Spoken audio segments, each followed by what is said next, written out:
गावे के नालूर पवन भैया हो गुरु के चक्कर में सिखाई देहला सूर पवन भैया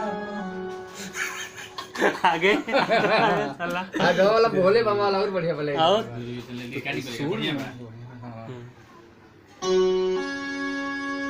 सुर में गाता ना अरे अच्छा रखे रहे तनिको गावे के नालूर पवन भैया हो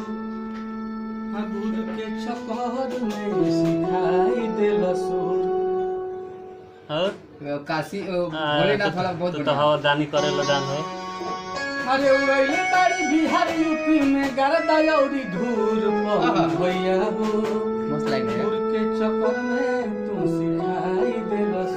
मस्त अरे लाइन है तू तो हवा दानी करेला दान कैसे कहल जाओ तो भोलेनाथ लेखा हवा दानी रहली बेसुर तू तो भर देला सूर पवन भैया हो हमारे ने क्या और भोले बाबा दानी वाला लाइन है बढ़िया तू तो हवा दानी तू तो हवा दानी खाना दानी बढ़िया बा बढ़िया बा बहुत बढ़िया लाइन बढ़िया है बा बहुत मस्त लाइन है अच्छा राखे इज्जत के गाना अच्छा ना कि इज्जत बचाई जाला अच्छा राखे इज्जत अच्छा राखे बचैला इज्जत गानी तू तो हवा खानदानी कोई दिला तो धानी खानी बढ़िया लाइन है अरे अरे हली पकल बनैला करीना कपूर पवन भैया हो गुरु के चक्कर में सिखाई देलस मस्त है यार मस्त गाता है लिखबो करी ना गाना ना अरे आगे बनाओ कंपोज कर गाना बढ़िया कंपोज कौन बहुत अच्छा कंपोज किया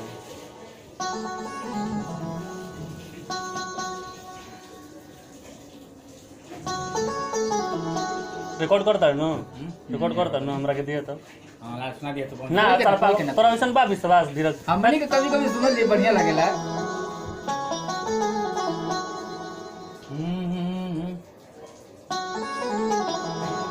कर कर कर कंपोज कर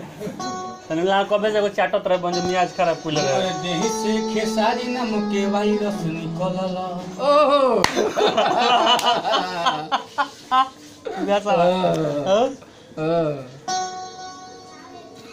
कुछ बढ़िया बढ़िया लाइन बनाता मुझे आ फसल आवाज के तू क्लियर कई दिहल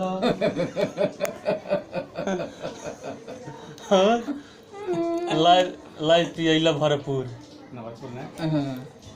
तब का लाइव पियला भरपूर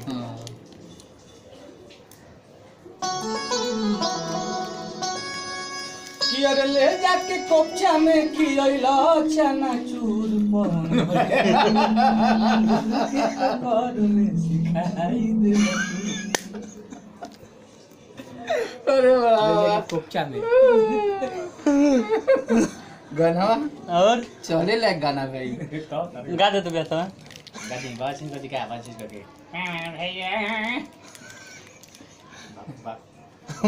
मार्केट में बवाल होइबे न करी गाना आई तो ये लय से बढ़िया लगता लय से गावल बढ़िया लगता सुनला में बढ़िया नहीं लागत है तले जब गावत रहा ना तब वो लय में तब सुन के बढ़िया लगता वो तो नहीं के लगा धुन बनता ना वो कह तब धुन पे जब आवता तो उड़ के आ जाता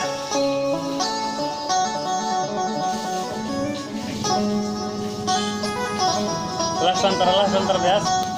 लास्ट अंतर भोले दानी वाला हम सुन लेनी भोले दानी बड़ा तू अच्छा लगे भोलेनाथों से दानी बड़ा बड़ा दानी भोलेनाथ दानी छोड़ना भोलेनाथों से दानी बड़ा भोलेनाथ लेखा दानी बड़ा पवन भैया हो दिहल सुर